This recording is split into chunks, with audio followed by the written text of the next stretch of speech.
अगर ठीक से समझें तो समय का अर्थ है परिवर्तन।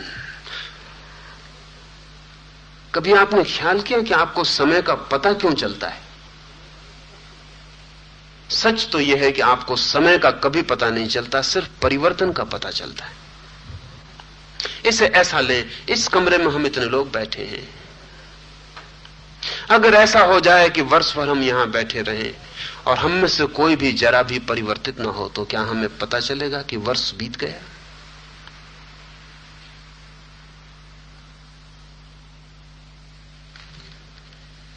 कुछ भी परिवर्तित ना हो, एक वर्ष के लिए यह कमरा ठहर जाए, यह जैसा है वैसा ही वर्ष भर के लिए रह जाए, तो क्या हमें पता चल सकेगा कि वर्ष भर बीत गया? हमें यह भी पता नहीं चलेगा कि क्षण भर भी बीता, क्योंकि बीतने का पता चलता है चीजों की बदलाहट से। असल में बदलाहट का बोध ही समय है। इसलिए जितने जोर से चीजें बदलती हैं उतने जोर से पता चलता है।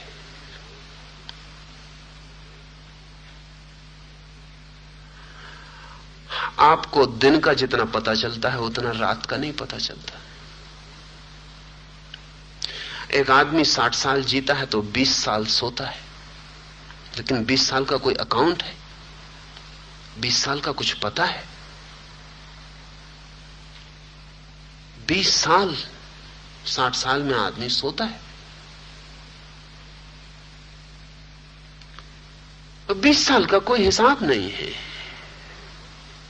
20 साल का कोई पता नहीं चलता, वो नींद में बीत जाते हैं। वहां चीजें कुछ स्थिर हो जाती हैं, उतने जोर से परिवर्तन नहीं, सड़क उतने जोर से नहीं चलती, ट्रैफिक उतनी गति में नहीं है, सब चीजें ठहरी हैं, आप अकेले रह गए हैं।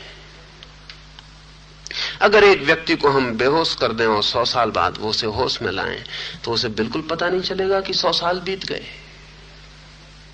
जाग के वो चौंकेगा।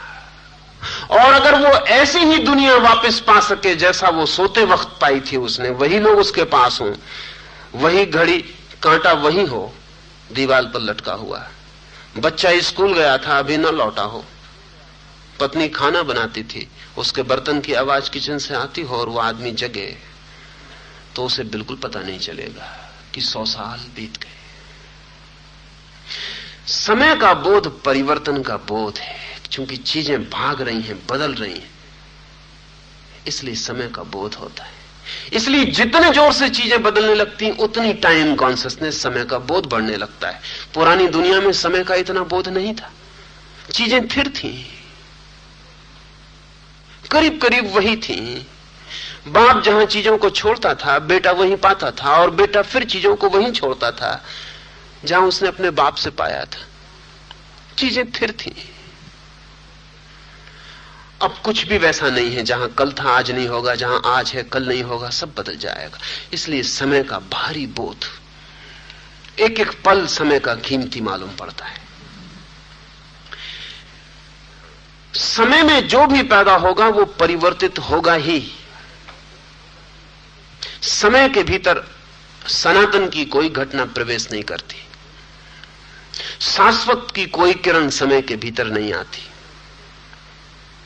ऐसे ही समझें कि जैसे जो नदी में होगा वो गीला होगा ही, हाँ, जिससे गीला नहीं होना उसे तट पर होना पड़ेगा। समय की धारा में जो होगा वो परिवर्तित होगा ही, समय के बाहर होना पड़ेगा, तो अपरिवर्तित नित्य का जगत प्रारंभ होता। तो लाओस से कहता है जो नाम सुमरण किया जा सके, सुमरण तो समय में होगा, शब्द का उच्चारण तो समय लेगा।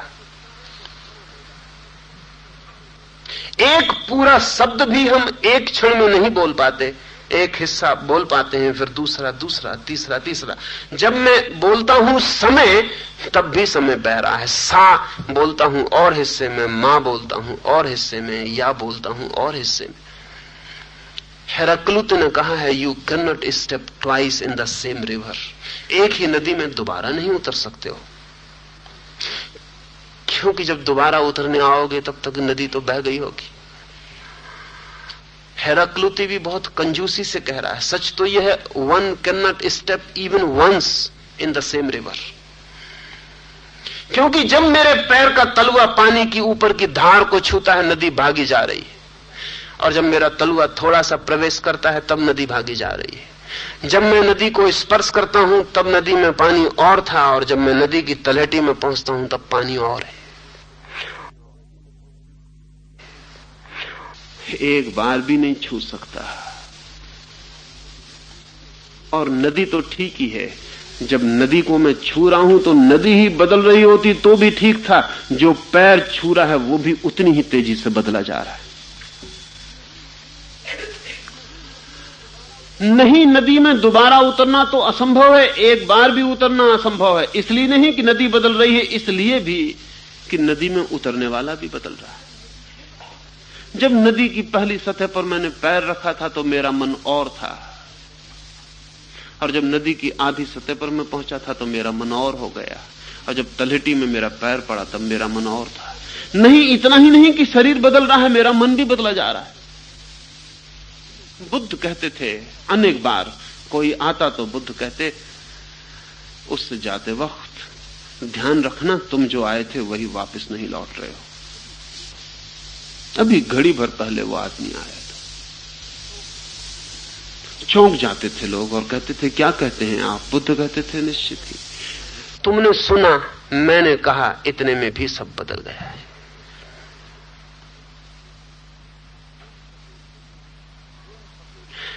ज़ेन फकीर बोकोजू एक पुल पर से गुजर रहा है, साथी है एक साथ में। वो साथी बोकोजू से कहता है, देखते हैं आप, नदी कितने जोर से बही जा रही। बोकोजू कहता है, नदी का बहना तो कोई भी देखता है मित्र, जरा गौर से देख, पुल भी कितने जोर से बहा जा रहा है, द ब्रिज। वो आदमी चौंक के चारों तरफ देखता है, ब्रिज तो अपनी जगह खड़ा है, पुल कहीं बहते हैं, नदियां बहती हैं। वो आदमी चौंक के बोकोजू की तरफ देखता है। बोकोजू कहता है, और ये तो अभी मैंने तुझसे पूरी बात न कही, और गौर से देख, पुल पर जो खड़े हैं वो और भी जोर से बहे जा रहे हैं। यहां जो भी घटित होता है समय के भीतर वो परिवर्तन है। यहां जो भी कहा जाता है वो मिट जाएगा, यहां जो भी लिखा जाता है वो पुछ जाएगा। यहां सब हस्ताक्षर रेत के ऊपर है, रेत पर भी नहीं, पानी पर।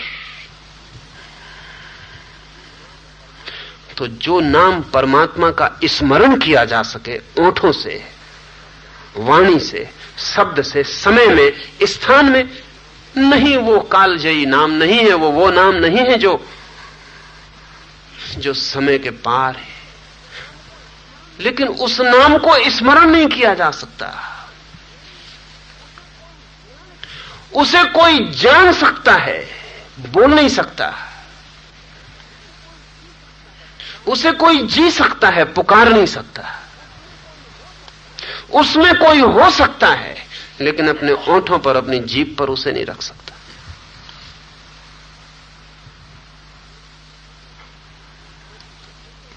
साथ ही कहता है लाओस से, न तो वो कालजयी है और न सदा एक रस रहने वाला है,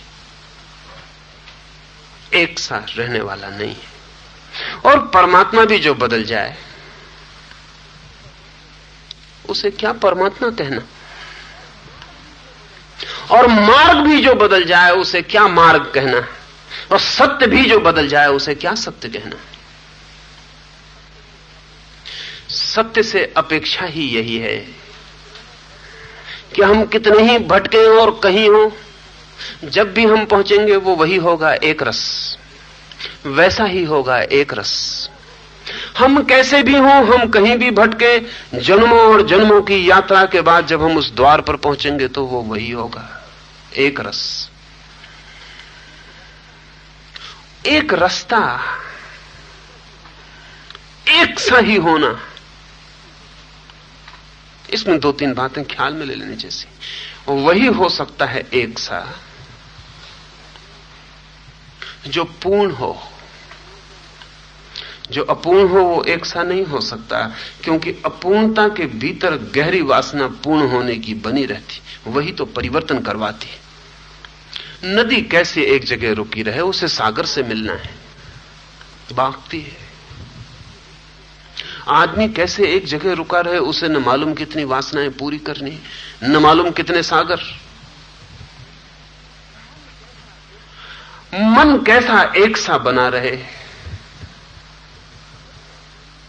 उसे बहुत दौड़ना है, बहुत पाना है। एक रस तो वही हो सकता है जिसे पाने को कुछ भी नहीं, पहुंचने को कोई जगह नहीं। वही जो पहुंच गया वहां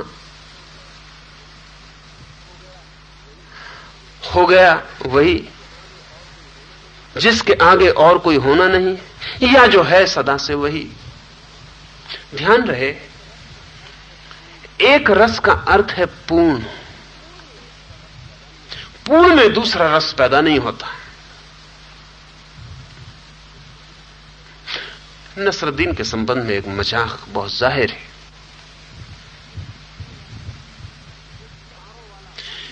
एक तारों वाला वाद्य उठा लाया था फकीर नसरुद्दीन, पर उस वाद्य की गर्दन पर एक ही जगह उंगली रख के और रगड़ता रहता था तारों को। पत्नी परेशान हुई। एक दिन, 2 दिन, 4 दिन, 8 दिन। उसने कहा, क्षमा करिए, ये कौन सा संगीत आप पैदा कर रहे हैं?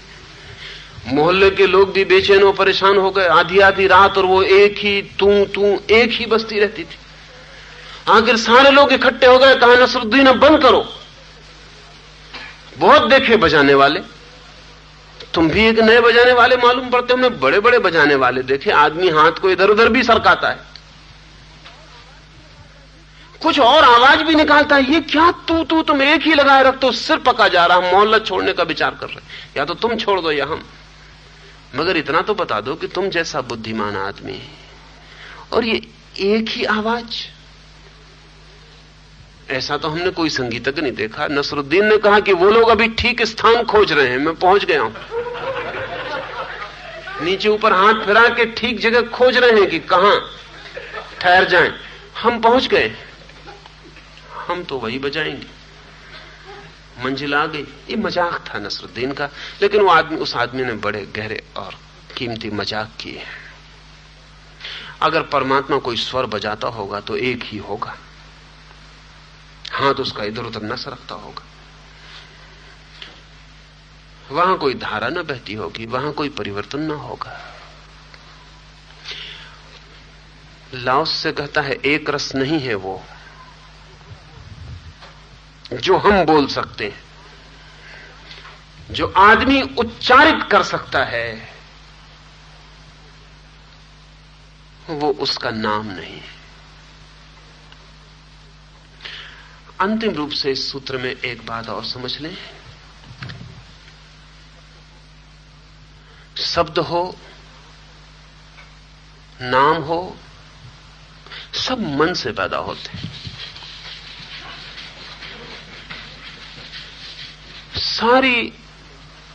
सारी सृष्टि मन की है। मन ही निर्मित करता और बनाता है, और मन अज्ञान है। मन को कुछ भी पता नहीं, लेकिन जो मन को पता नहीं है, मन उसको भी निर्मित करता है। निर्मित करके एक तृप्ति हमें मिलती है कि अब हमें पता है। अगर मैं आपसे कहूं आपको ईश्वर का कोई भी पता नहीं है तो बड़ी बेचैनी पैदा होती। लेकिन मैं आपसे कहूं कि अरे आपको बिल्कुल पता है, आप जो सुबह राम राम जपते हैं वही तो है ईश्वर का नाम, मन को राहत मिलती है।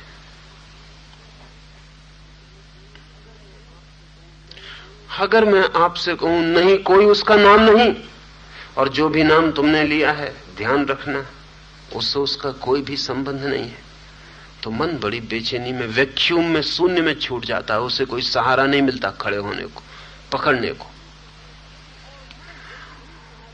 और मन जल्दी ही सहारे खोजेगा। सहारा मिल जाए तो फिर और आगे खोजने की कोई जरूरत नहीं रह जाती। मन सब्स्टिट्यूट देता है सत्य की परिपूरक व्यवस्था कर देता है। कहता है ये रहा, इससे काम चल जाएगा। और जो मन पर रुक जाते हैं वो उन पथों पर रुक जाएंगे जो आदमी के बनाए हुए, उन शास्त्रों पर रुक जाएंगे जो आदमी के निर्मित, और उन नामों पर रुक जाएंगे जिनका परमात्मा से कोई भी संबंध नहीं।